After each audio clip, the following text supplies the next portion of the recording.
Hi friends, சேலத்து முட்டை பணியாரம் எப்படி செய்யுதுன்னு பார்ப்போம். நாங்கள் ஊருக்கு போகும்போது எங்கள் ஆயா செஞ்சு தரோம். அதை வச்சு தான் நானும் செய்கிறேன் ஃப்ரெண்ட்ஸ். இதுக்கு கார சட்னி, தேங்காய் சட்னி, வேர்க்கடலை சட்னி, அப்புறம் மிளகா கிள்ளி சாம்பார் வச்சு சாப்பிட்டா நம்மளுக்கு வயிறும் ரொம்பிடும். நல்லா சீக்கிரமாக ஈஸியாக செய்யலாம் ஃப்ரெண்ட்ஸ்.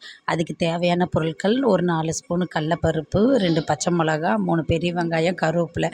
நல்லா நல்லெண்ணெய் ஊற்றி நல்லா எல்லாத்தையும் போட்டு நல்லா பொன்வறுவலாக வறுத்து எடுத்து வச்சுக்கணும் ஃப்ரெண்ட்ஸ். பிறகு இட்லி மாவு இருக்கும். அந்த இட்லி மாவில் இதை எல்லாத்தையும் நம்ம தட்டி ஒரு 4 கிளறி ஒரு 5 நிமிஷம் மூடி வைக்கணும் ஃப்ரெண்ட்ஸ். ஒரு சிட்டிகை சோடா உப்பு போட்டுக்கோங்க. அப்போ தான் நல்லா பஃப்னு வரும். நல்லா மெத்துனும் இருக்கும் சாப்பிட. நம்ம தோசை மாவு, இட்லி மாவு இதில் போட்டு சாப்பிட நல்லாயிருக்கும் ஃப்ரெண்ட்ஸ்.